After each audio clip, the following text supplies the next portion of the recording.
What? What? What the hell is this? Harumph. I didn't get a harumph out of that guy. Give the governor harumph. Harumph! You watch your ass. I see you shiver with anticipation. Let the show begin. Hey everybody, this is David Heretic coming at you with another edition of Reactions, Reviews, and Rants. And tonight. Okay, we're coming back to Bruce Springsteen. Yes, indeed. Bruce Springsteen Fans FEELIN YOU. Come on now. Here we go. This is a request from Yochen Kirkman, and this is Yochen Kirkman's prioritized request for the month of October for being a silver tier member on the Patreon page. So here you go, Yochen. Hope you enjoyed the show, man. Yochen wanted to see me react to this song by Bruce Springsteen called If I Should Fall Behind. Now, have I heard the song before? No, I have not heard the song before to the best of my knowledge. This does not resonate with me in any way, shape, or form. However, there's always a chance I may have heard this song in passing and I just don't realize it. So as always, if I start listening to the song and I suddenly go, oh, I recognize this song, I'll let you know. That's the truth. You know me, I'm going to be honest with you guys. This was posted by Bruce Springsteen, okay, and the video has 211,802 views. It'll get you there. Other than that, there's really nothing else left to say. Link to the original video will be down below in the description for your viewing pleasure at your leisure. Let's get started. What do you say? Are you ready? Are you ready? Because here we go. All right, here we go. Bruce Springsteen and the E Street Band, If I Should Fall Behind, live in New York City. All right. I think I've done a couple of songs for this concert, actually, so this will be fun. All right, let's do this. All right, boy, let's do this.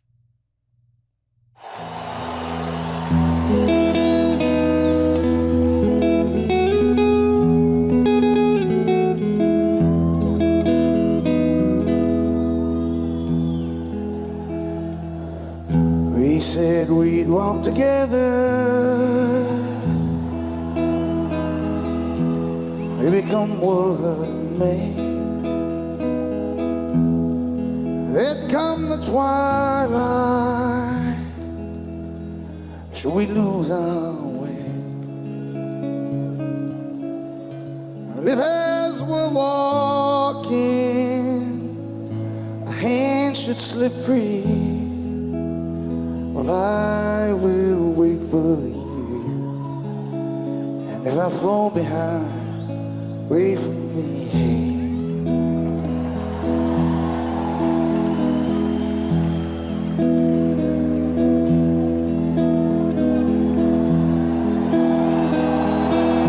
Baby, we swore we'd travel, darling, side by side, that we'd help each other stay in stride. But each lover steps forward so differently. I will wait for you.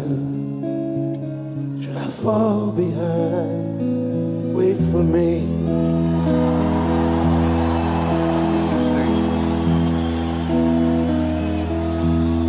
Now everyone dreams of a love lasting.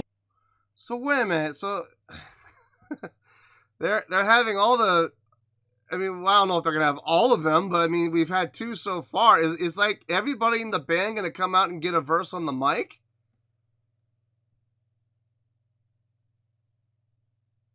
Okay. This could be really good, or this could be really bad. It depends on the vocal ability of the musicians. I mean, if they're able to hold their own on the mic, it's going to turn out really well. But you know, if even one person doesn't have, you know, a good vocal ability and good vocal training, it's not going to go well. It's going to wreck it. So hopefully, okay, well, first of all, I don't know if everybody in the band is going to get a chance on the mic. I don't know. I mean, it's possible. We've had 2, so who's to say we won't have more? I like how they're coming out of the darkness too. Like the whole stage is kind of in darkness in the back, and they're coming out of the darkness into the light to be on the mic. That's kind of a good visual effect. Anyway, let's keep going here. Now everyone dreams of a love lasting and true, but you and I know what this world can do.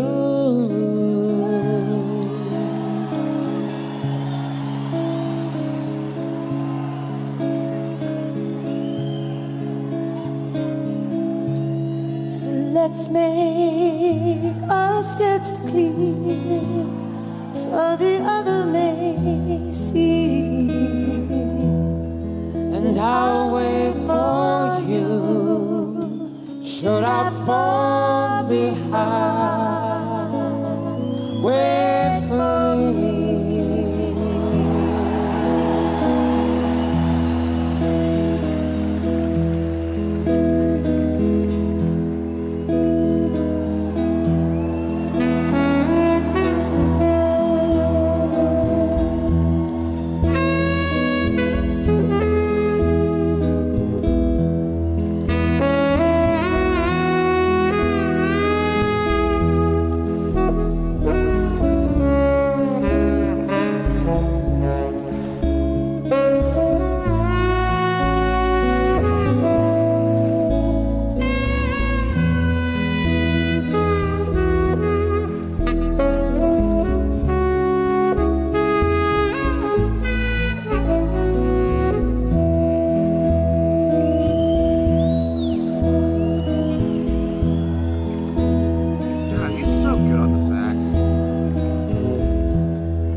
Before he sings, it looks like he might be gracing us with his voice.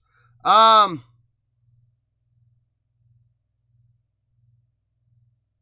haven't heard a lot of Springsteen in my life. I haven't heard a ton, but the little that I have heard where Clarence Clemens was playing sax, man, he's good. He was really good. He was a really great interpreter of song and music, and more importantly, being able to inject that emotion into his playing that, you know, not everybody can do. Not everybody can do that. Not everybody can, you know, inject their feeling and their emotion into what they are playing. A lot of people just play notes and the notes that are on the page, and there is the notation, there is the sheet music, and we're going to follow it and play it, and it's emotionless. Not him. He was always able to get and inject his emotions and what he was feeling and what he's trying to convey into his music. And a phenomenal sax player. Absolutely phenomenal. I've always enjoyed hearing him play sax. So now, I don't think I've ever heard him sing, though, necessarily. I mean, have I? Oh, no, I have. Never mind. There's been a couple of songs that we've done where he's sang, but I don't think I've ever heard him sing lead, though. I've always heard him do backing vocals. So to hear him sing lead is going to be interesting. Let's see how he does.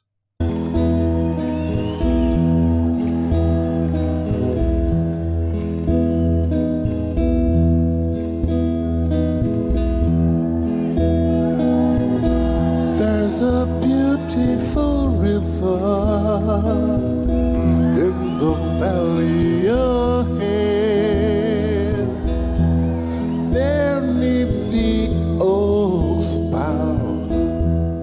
Soon we will win.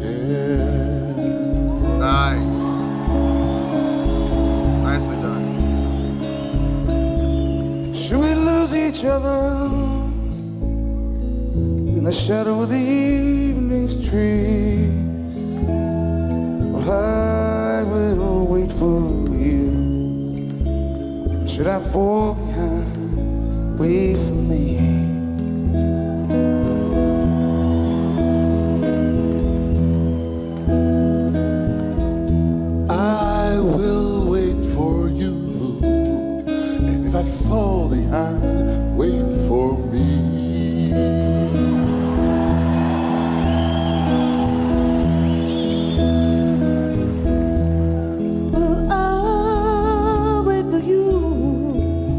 should I fall behind, wait for me.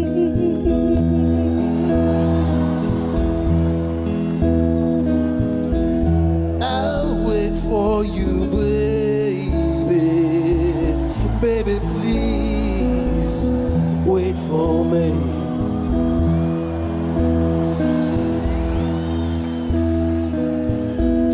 Darling, I'll wait for you.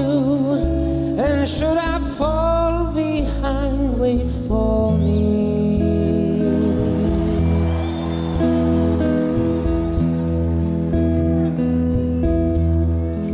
I'll wait for you.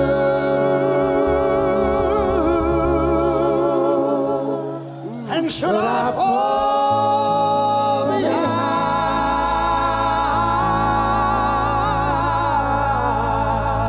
Nice modulation. wait for me. Nice.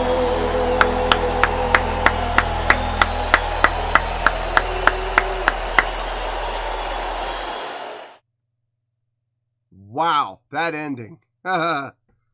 Ooh.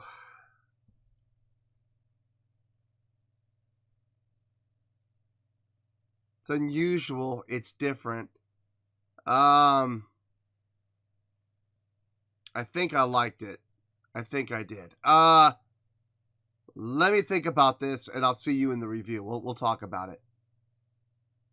Well, there you go, folks. That was Bruce Springsteen with If I Should Fall Behind.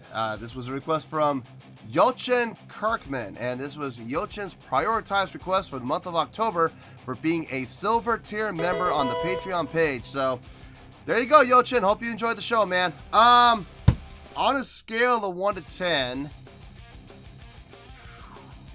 man, this was a tough one.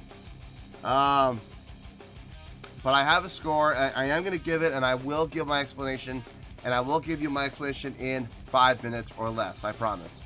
All right, on a scale of 1 to 10, I am going to give that an 8.3. Yep, 8.3. I feel great about that score. Let me tell you why. Why? Okay, let's get to it. Musically, from an instrumentation standpoint, there really wasn't a whole lot to talk about. There wasn't a really whole lot that actually happened musically from an instrumentation standpoint within this song. This song was primarily focused around the vocal presentation.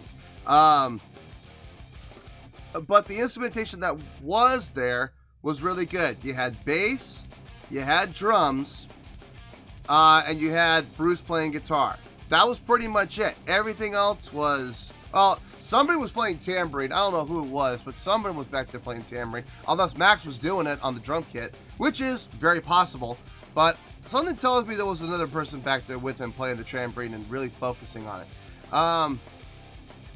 What they were playing was not difficult at all. It was very, very, very simple and very, very, very repetitive. If I'm being honest with you guys, normally that would get on my nerves. However, since this song was taken in the direction it was taken, and since the song was really more focused on the vocal presentation, it wasn't quite so annoying. It wasn't quite so, beating a dead horse with a stick over and over and over again. It was way more about just keeping the mood and feel and flow and tone of the song moving along, and without distracting and taking away from the vocal presentation. So I get it.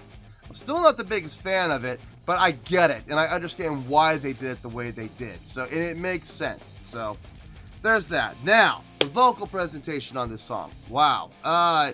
Was not expecting that at all. I was not expecting to see the musicians coming forward and singing the way that they did. It was great to see these musicians that are top-notch musicians within their own right, but being able to sing well, that was a nice little surprise. I was very pleasantly surprised by that. I don't know their names. I'm sorry. I don't. I have no idea who they are. the first guy that came up, okay, well, Bruce came up first, right? The next guy that came up, he's their guitar player you guys always see, always. Really good, like Texas blues style vocal ability. Really nice. Great delivery on his part. I think the next guy that I really enjoyed the most was the second guy that came up after him. Great delivery, great diction, great attack, very clear vocals, and not having to rely on vibrato to cover up any misgivings within his vocal presentation. The lady, I know he's off. I know I've heard him refer to her as Red. I don't know what her name is, but she, nice, simple, clear, sweet voice. Personally, I think she overdid it on the vibrato a little bit. I think her vibrato was a little overdone, but it sounded good, especially when she and the other guy that I really liked came together and did the harmony together. His vocal kind of helped mellow out her over vibrato, which was a nice touch. Clarence Clemens on the sax, I already talked about it, but I'm going to re-emphasize it again. I loved his sax playing. I absolutely love his sax playing. He really knows how to, inject his emotion into his playing, and it comes across really well every time. And vocally, I've heard him sing before, backing vocals, but I've never heard him sing lead before. I don't know why he didn't sing lead more, maybe in his own solo project. I wish he had, because very nicely done. Very nicely done. I loved his, what really impressed me about his vocals more than anything else, his attacks on his vowel sounds, especially his O's, when he did like hours and only and, or U's. U attacks were also really done well. Very bright, not muddy, not lost. It was a very clear attack on all of his vowel formations, which was really cool. Not the easiest thing to do either, not consistently. The song itself, like I said, wasn't all that complicated. This was really more about a showcase of showing off everyone's vocals. And then, like I said, the ending when they all came together and harmonized. Wow, great modulations in there, fantastic modulations within there. All those transitions from major to minor, all those little movements and motions and transitions within those chords. Fantastic job. Really well done. Really well executed. You could tell that was rehearsed a lot, and it showed because it came out super smooth. No, I enjoyed this. I did enjoy it. I enjoyed it for all the wrong reasons. So I enjoyed it. I'm usually more the music guy, but I enjoyed the vocal performance on this more than anything. And yeah, it's getting the 8.3. It's a great score for a great song and a great performance as well. So, 8.3, final score, I have spoken. Well, that's going to do it for this edition of Reactions, Reviews, and Rants. Hopefully you all enjoyed the show. Hopefully I was able to entertain you. If I was able to put a smile on your face and brighten your day, then I did my job, and I'm so glad I could do it. If you did enjoy the show and you would like to see more videos like this, feel free to join the fan base by clicking on that button down there. Yeah, you know the button I'm talking about. Click on that button, join the fan base to become one of us. Now, for whatever reason, if you don't feel like clicking on that button, that's okay. I still respect you. Also, if you did enjoy the video, please feel free to give the video a thumbs up. It'll do me a world of good, and it will do you absolutely no harm whatsoever. Finally, if you guys do join the fan base, you will find a bell down there that you can click on. By clicking on that bell, it'll keep you up to date on everything happening with this channel, including when new content gets dropped. So, if you want to stay in the know, click on the bell, and you'll stay in the know. Well, that's going to do it for the night, folks. Until next time, this is David Heretic signing off, reminding you to stay fabulous and support each other. Later. Peace.